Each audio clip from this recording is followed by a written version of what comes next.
What if the most faithful people aren't immune to temptation, but simply unaware of how?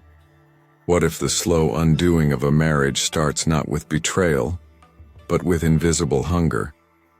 Emotional gaps, left unspoken, but deeply felt.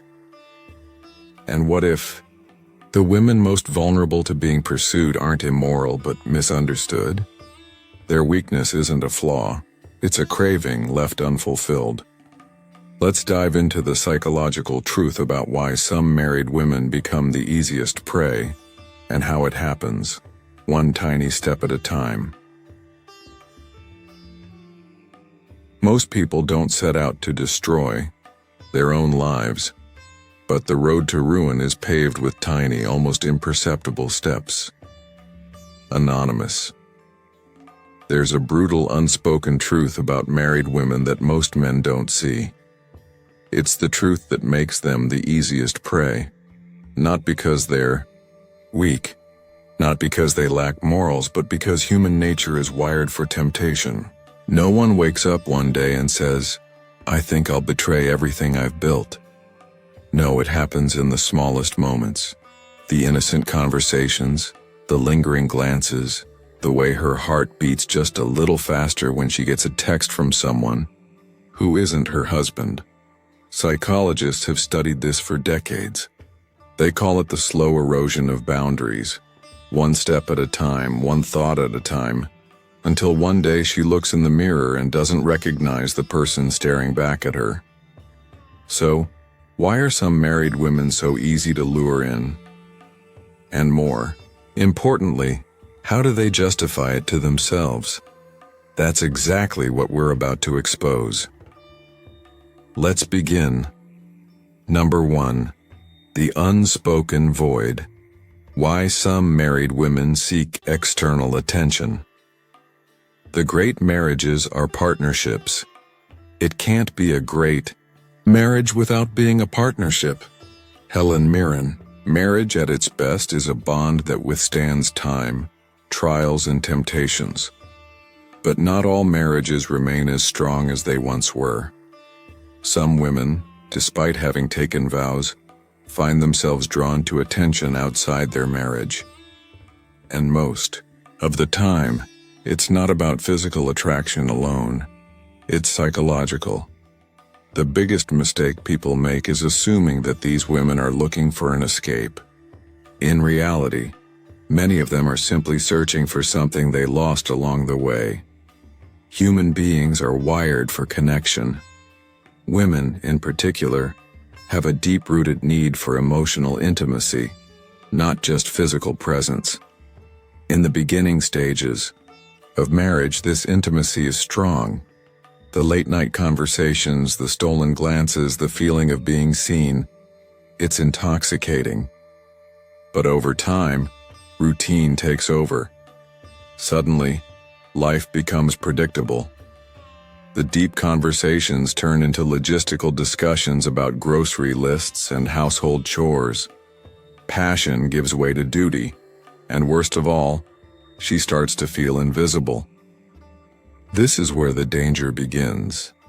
Dr. John Gottman, a renowned relationship psychologist, explains that the silent killer of relationships isn't conflict, it's indifference. When a woman no longer feels noticed by her husband, her subconscious mind starts seeking validation elsewhere, sometimes without her even realizing it. People will do anything to avoid being lonely, even if it means losing themselves in the process. Mitch Albom. A simple compliment from a stranger, a conversation with a man who actually listens, a moment where she feels interesting again. And suddenly, that tiny interaction feels like oxygen after years of suffocation. Marriage comes with responsibilities, predictability, stability. But the downside of stability is that it often kills excitement. In psychology, this is called the Coolidge effect, the idea that novelty is what triggers desire. People, both men and women, are drawn to the excitement of the unknown. And if a woman has been married for years, if every day looks the same, if every interaction feels rehearsed, then the slightest spark of something new can feel electrifying. Not because she doesn't love her husband, not because she's a bad person, but because she misses the thrill of feeling wanted. We are most alive when we are in love, but love is not just about being together. It's about being chosen again and again. F. Scott Fitzgerald. When a woman feels pursued, when she feels like she has power over a man's desire, it reminds her of a version of herself she thought was long gone. The younger version, the confident version, the one who felt effortlessly attractive. And so even if she never intends to cross any lines, she might start walking closer to them, because in those fleeting moments, she feels alive again. Another overlooked reason why some married women become susceptible to external validation is social identity loss. Many women after marriage start to feel like they are no longer an individual. They are someone's wife, someone's mother, someone's caretaker. Their identity shifts from who I am to others. Before marriage, she was a mystery, an individual, someone with dreams, interests, passions. After marriage, she becomes defined by her roles: wife, mom, supporter, the one who keeps things together. While these roles are beautiful, they can also become restrictive. If a woman no longer feels like her own person, she might start seeking out interactions that make her feel separate from her role. And sometimes that interaction comes in the form of another man. Number 2, the justification game. The mind will always find a way to justify what the heart has already decided. Anonymous. No one wakes up one day and says, "I think I'll betray my marriage today." That's not how it works. When a married woman begins engaging in emotionally or physically risky behavior, it doesn't happen all at once.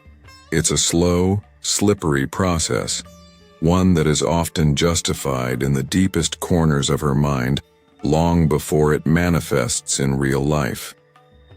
Because the truth is, guilt is an unbearable weight, and if someone can convince themselves that what they're doing isn't really wrong, they no longer have to carry that weight.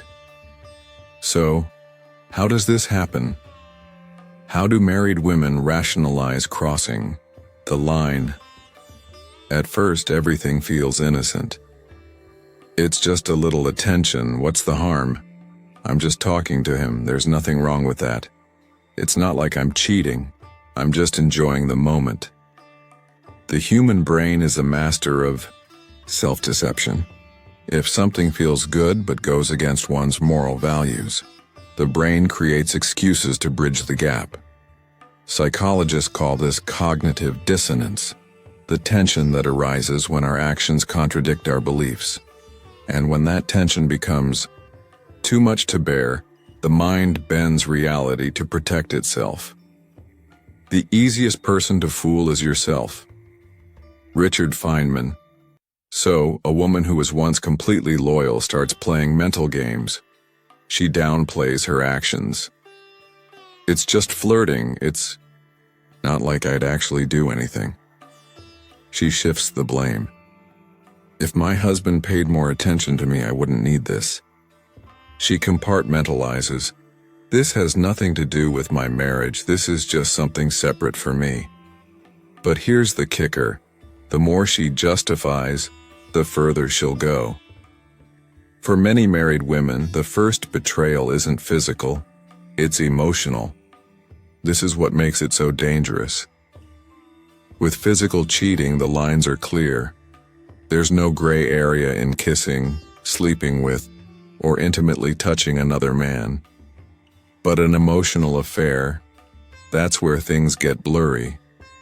Late-night texts, conversations that go deeper than they should, sharing personal struggles with another man instead of her husband. At first, she tells herself, it's just emotional, there's no harm in talking. But emotional intimacy is powerful. When a woman shares her mind, her thoughts, and her emotions with a man, she's already started detaching from her husband. Cheating isn't always a physical act. The moment you start keeping secrets from your partner, you've already crossed the line. Unknown. And this is where the real danger lies, because when emotions are deeply involved, physical boundaries start to break down. The "I deserve this" justification, the last and most dangerous rationalization, is the "I deserve this" mindset. At this stage, a woman no longer sees her actions as questionable. In her mind, they are justified. I've sacrificed so much for this marriage, I deserve to feel good again. He's ignored me for years. If he doesn't care, why should I? I've been faithful for so long and it's gotten me nowhere. What's the point? This is the point of no return. At this stage, the emotional connection she's formed with another man feels more real than the marriage itself. Her mind has fully convinced her that stepping over the line isn't betrayal, it's justice. And once a person believes something is justified, nothing can stop them. The reason married women sometimes become the easiest prey isn't because they are weak-willed or immoral. It's because the human brain is wired to rationalize what feels good. It starts with small excuses, tiny justifications. But if left unchecked, those justifications turn into actions, and once the line is crossed, there's no going back. Number 3, the breaking point. The chains of habit are too weak to be felt until they are too strong to be broken. Samuel Johnson.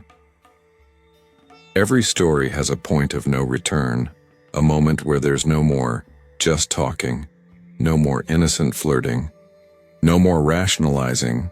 The game is no longer a game, it becomes real. And the scary part, most women don't even realize when it happens until it's too late. In psychology, there's a concept called threshold theory. It explains why people who swore they'd never do something eventually end up doing it. Because the hardest part isn't doing it. It's doing it the first time. The first time she sends a message she knows she shouldn't send. The first time she meets up with him just as friends. The first time she feels his hand linger a little too long and she doesn't pull away. That's the moment where everything shifts, because after that first time, the second time is easier. What we do repeatedly, we become. Aristotle. And before she knows it, what once felt forbidden starts to feel normal. Here's the biggest lie. People tell themselves when they're on a dangerous path, I can stop whenever I want. But can they?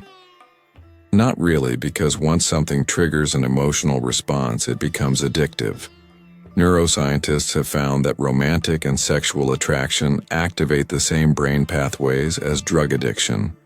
The dopamine rush of a new connection feels intoxicating, like a hit of something she didn't even realize she was craving. So even if she tells herself, this is the last time, she'll find a reason to go back, because at this point, it's no longer about the other man. It's about the feeling she gets when she's with him. At first, lying feels unnatural. The first time she hides a message, the first time she makes an excuse, the first time she feels her heart race when her husband asks, "Who are you texting?" It feels wrong.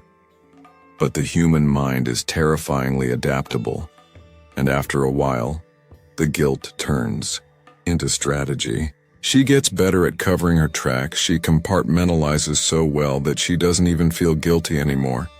She starts believing her own lies. And this is where things spiral, because the longer the secret exists, the harder it is to escape. She might tell herself, I'll end it next week, next month, soon. But weeks turn into months, and by the time she realizes she's trapped in her own web, it's too late. Here's the final shift that happens in a woman's mind when she's gone too far. She stops seeing her marriage as her primary relationship. Her husband becomes the other man. The real connection, the real passion, the real intimacy, it's happening elsewhere. At this stage, even if she hasn't physically crossed the line, her heart already belongs to someone else. And when that happens, there are only two ways the story ends. She gets caught, or she eventually walks away from her marriage, unable to live a double life anymore.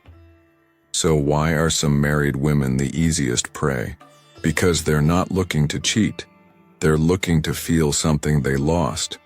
And once they find it, walking away feels impossible, not because they don't love their husbands, but because they've convinced themselves that what they've found is something they'll never get back at home. And once that belief settles in, nothing will ever be the same again. So if you understand this truth, you hold power. The power to see what others miss, the power to read between the lines, the power to recognize the silent signals before they turn into something irreversible. And with that knowledge, you'll never be blind to the game again. This is the Daily Stoic Life. Until next time, take care, and see you in the next video.